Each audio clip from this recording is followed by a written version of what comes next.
राधे कृष्ण दोस्तों, कैसे हैं आप सब। आशा है आप लोग बहुत बहुत बहुत ही ज़्यादा अच्छे होंगे। मैं नायडू स्वागत करती हूँ अपने यूट्यूब चैनल नायडू की दुनिया में। तो नए भाई बहनों तो प्लीज़ मेरे चैनल को सब्सक्राइब कीजिएगा और प्यारा सा कमेंट करके हमें मोटिवेट जरूर कीजिएगा। तो यहाँ की दाना पानी उठने वाली है, जाना पड़ेगा ससुराल। तो बस सारी तैयारियाँ हो गई है। बस थोड़े बहुत जो कपड़े हमने सूखने के लिए डाले थे तो वो सारी अभी पैकिंग करनी बाकी थी। तो कल शाम तक निकलना है। तो मैंने सोचा चलो अभी कपड़े जो भी बच्चे बच्चे कपड़े हैं उसे पैकिंग कर लेती हूँ और आप लोगों से बात भी कर लेती हूँ।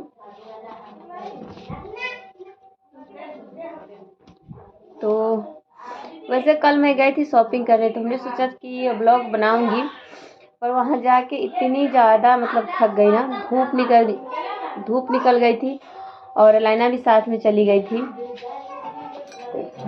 तो सोच के मैं गई थी पर हो नहीं पाया कुछ।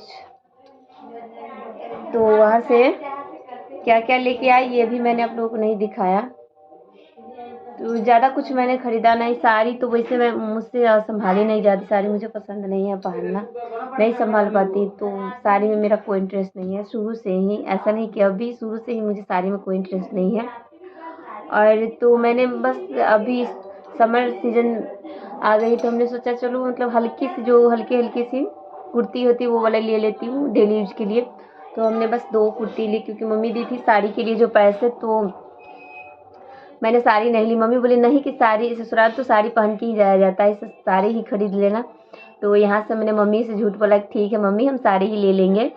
पर वहाँ जाके पूजा भी बोली कि बुआ आप तो साड़ी पहनती नहीं, क्या करोगी साड़ी लेके, बेकार में ऐसे ही बक्सा में पड़ी रहती है, आप ना हल्का सा कुर्ती ही ले लो। तो जब मैं दुकान में जैसे ही गई ना तो ये वाली कुर्ती देख रहे हैं आप, ये वाली कुर्ती, तो ये वाली ना मुझे एक बार में ही पसंद आ गई थी क्योंकि इसका कलर मतलब हल्का था और एकदम सॉफ्ट भी है और ये ना कॉटन की है, तो मुझे एक बार में ही पसंद आ गई थी। और ये वाली जो पहनी हूँ ये पूजा की पसंद है, ये वाली कलर उसे पसंद थी तो बोली। तो सिर्फ मैंने 2, मम्मी ने जो पैसे दिए थे उन पैसों से हमने 2 कुर्ती ले ली है। एक है प्लाजो सेट है पूरा उसका, और ये वाली कुर्ती ली थी। बस यही सब, और जो भी श्रृंगार की सामान होती है चूड़ी वगैरह वो सब मम्मी ने घर पे भी ली थी और पैसे दिए थे, तो हमने पैसे बचा के रख लिए क्योंकि मैं थोड़ा सा कंजूस टाइप की हूँ। मैंने सोचा कि चूड़ी बहुत सारे मेरे वहाँ पे भी गोदरेज में रखे हुए हैं, तो रखे ना मतलब भखड़ सी जाती, जल्दी ही ख़राब हो जाती, टूटने लगती है। तो इसीलिए मैंने ना चूड़ी नहीं खरीदी, जो मम्मी ने पैसे दिए थे ना उससे मैंने दूसरा कुछ ले लिया। और वही थोड़ी मोड़ी जो घर की जो मेकअप की चीज़ें होती हैं तो वही वाली सारी चीज़ें हमने खरीदी। फिर घर वापस आ गई और सोचते सोचते जा भी रही हूँ।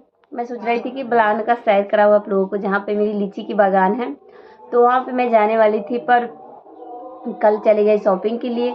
और आज इतनी ज़्यादा मतलब अजीब सा मुझे हो रहा था, मतलब मन ही नहीं कर रहा था मतलब बाहर निकलने का। बहुत तेज़ हवा चल रही है कि अभी मार्च की महीना चल रही है ना, तो बहुत तेज़ हवा चलती है, आप लोगों को पता ही होगा।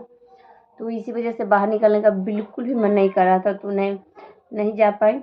देखती हूँ अगला बार जब लीची में फल लगेगी तो आप लोगों को दिखा पाती हूँ या नहीं। तो सच बताऊँ तो सबके साथ इतना ज़्यादा घुल मिल गई हूँ ना कि जाने का बिल्कुल भी मन नहीं कर रहा, बिल्कुल भी मन नहीं कर रहा कि जाओ। और सब यही कर बुआ रुक जाओ ना, इतना जल्दी क्यों जा रही हूँ। और मेरा भी मन नहीं है जाने का। तो वैसे मैं सोच रही थी कि मैं 22-23 तक जाती घर, क्योंकि 25 को होली है ना, तो उससे मैं सोच रही थी पहले 1-2 दिन पहले जाऊं, क्योंकि होली के बाद फिर सम्मत जलाई जाती है ना, तो अगिया के बाद नहीं जाया जाता। तो मैं सोच रही थी 1-2 दिन पहले जाऊं। फिर घर से कॉल आया माँ जी का कि नहीं 13 तारीख को ही आना पड़ेगा, क्योंकि 14 तारीख को ना खरमास लग जाएगी, तो बच्चों को लेकर कैसे आएंगी। तो मुझे शुरू में तो मुझे लगा कि नहीं माँ जी झूठ बोल रही आने के लिए, क्योंकि वो कब से बोल रही कि 8 दिन, जब यहाँ में 8 दिन ही हुए थे आए हुए, तब से ही बोल रही थी कि आ जाइए घर, अच्छा नहीं लग रहा है। तो तब ना मैं सोम्या को लेके आई थी ना, क्योंकि यहाँ पे मैं उसे कोचिंग भेजने के लिए लेके आई थी, क्योंकि वो मुझे पता था कि कोचिंग में इतना छोटा सा बच्चा पढ़ाई नहीं करेगा। पर मैं इस ख्याल से लेके आई थी ताकि वो ये सारी चीज़ें सीख सके कि स्कूल में कैसे बैठी जाती है, कैसे बैग से बुक वगैरह निकाली जाती है, ये सारी चीज़ें तो वो सीख ही सकता है। तो मतलब शुरू-शुरू में तो वो बिल्कुल भी नहीं जाना चाह रहा था, बिल्कुल भी नहीं जाना चाह रहा था। फिर भी जैसे-तैसे करके हमने उसे समझा-बुझा के प्यार से फुसला के उसे लेके गई। तो 1-2 दिनों तक तो वो बहुत ज़िद करता था, नहीं जाना है मम्मा, मुझे नहीं जाना, नहीं जाना, मतलब रोज़ बहाना करता था।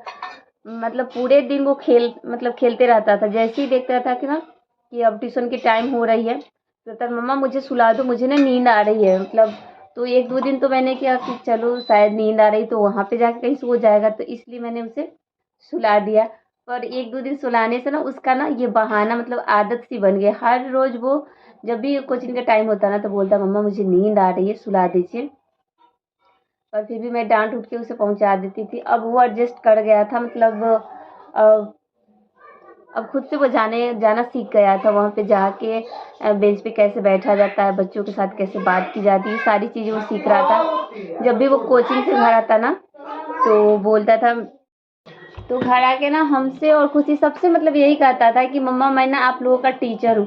मतलब बोर्ड में एक बड़ा सा डंडा ले लेता और बोलता, तुम हम जो मैं जो बोलूँगा ना तुम लोग वही बोलना। एक में से 2 जाएगा तो कितना बोले बचेगा? तो सब लोग का मतलब सब बोलती थी 2। तो बहुत ज़्यादा खुश हो जाता था। उसे लगता था कि सच में मैं टीचर हो गया हूँ। तो मैं उसे बोलता बेटा टीचर बनने के लिए ना पढ़ाई भी करना पड़ता था। तो बोलता था हाँ मम्मा मैं पढ़ाई भी करूँगा और टीचर भी बनूँगा। तो मतलब वो चला गया था तो सब लोग बहुत ज़्यादा मिस कर रहे थे कि सोम्या होता ना तो हम लोगों को भी यही बोर्ड पे लकड़ी लेके और पढ़ाता। तो बस ज़्यादा मैं सोम्या के लिए ही यहाँ से जा रही हूँ, क्योंकि मुझे भी सोम्या की कमी महसूस होती है और उसे भी होता होगा, बच्चा है तो कभी कभी खेल कूद में लग जाता होगा, कभी कभी तो मुझे याद करता ही होगा, मुझे पता है। तो वीडियो को यहीं पे एंड करती हूँ, मिलती हूँ नेक्स्ट वीडियो में। तब तक अपना और अपने परिवार का ढेर सारा ख्याल रखिए और अपने जीवन में यूं ही हंसते मुस्कुराते आगे बढ़ते रहिए, एक दूसरे का साथ सहयोग देते रहिए। पानी बचाए, बिजली बचाए, अपने देश को सुरक्षित बनाए। जय हिंद, जय भारत, वंदे मातरम।